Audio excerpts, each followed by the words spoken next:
So what I wanted to ask you was in regards to the halal slaughtering of animals. What are exactly the requirements related to the slaughtering in the halal supply chain? Can you maybe impart some knowledge on us for that? My name is Mufti Zeeshan, and I'm heading this organization, International Halal Certification. And I'm thankful to Brother Ibrahim for giving my introduction to the participants.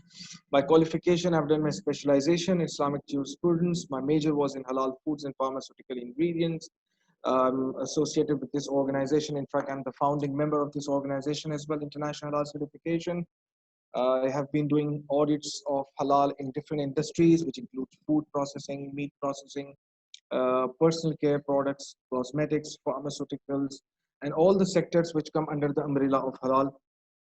And I have been auditing on various halal standards, including the GSO standard, the UAE standard, SEMIC, OIC, Malaysian, and various other regional and international halal standards. And almost around 1,000 audits are done in different parts of the world, including Europe, South America, Middle East, and Far East Asia. So coming to the question which you have asked, Ibrahim, it's a very important question. And it's important for us to understand that halal is not just related to the slaughtering. The meat processing, it's not just slaughtering part. In fact, if we talk about halal in the meat processing industry, it has a wider concept. In fact, the concept which Brother Salah mentioned earlier in his answer, that it has a concept of farm to fork. So the halal standards have given specific requirements and guidelines with regards to the supply chain requirements, and hence it gives us a guideline that the organization which is implementing the halal assurance system, halal management system, it has to have a proper system where it has to have the details about the farm where the birds or animals are coming, the logistical arrangements, pre-slaughtering requirements, slaughtering requirements, post-slaughtering requirements, which includes the ante-mortem and the post-mortem as well. And then the further processing distribution network of the organization. So the entire supply chain has to comply with the halal assurance system and halal related requirements. The organization should have adequate information about the farm where the animals are coming from, or for example, the poultry processing production area where the chicks or the birds are being fed and grown. So what sort of diseases were there? What sort of medications were given to them? How many birds were there? Were they handled in a proper way? And all the requirements of animal welfare as well have to be considered. This is a very important part which a lot of people do neglect. Halal is not just taking the name of God while slaughtering. It has to have complete requirement of animal welfare as well. When the animals or birds are received in the slaughterhouse, it is important that you have to ensure that the animal is in good health, it does not have any injury, it does not have any disease, and that is why it is important to have pre inspection, what we call in our technical terminology antemortem.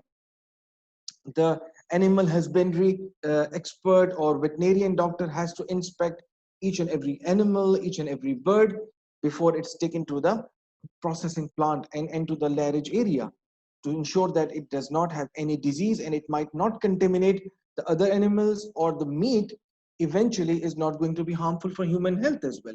And if any animal is injured or it's dying or a sick animal, it should be slaughtered humanely and should not be moved to the meat processing area, and its meat should be discarded in a proper way. It should not be sold in the open market or should not be sold for human consumption because it's not fit for human health. Similarly, due care should be taken during transportation to reduce the stress among the animals.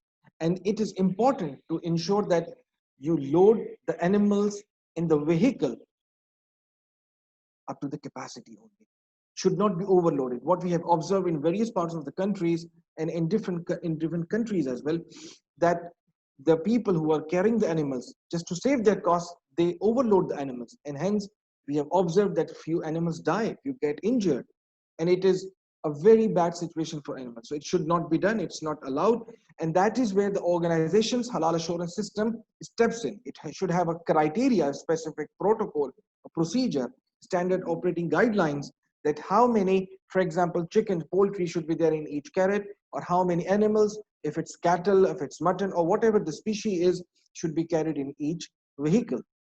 And if it is not complying with that, it will surely cause stress among the animals. Definitely, it will have an impact on the meat quality as well, but will have an impact on the halalness as well, because the animal might get injured. And similarly, and most importantly, the feed which is being given to the animals before you slaughter them, the feed which is being given, it has to be halal as well. If there are any vitamins or any other things which are being given to the birds, for example, in their feed, it should be ensured that those vitamins or supplements are also halal. And therefore, we do request the organizations to have the halal certificates from their suppliers to ensure that whatever they are providing to the organization is authentically halal verified. So this is something which gives us the overview of the supply chain requirements from beginning till the slaughtering process. This is all from my side, Brother Ibrahim. Thank you.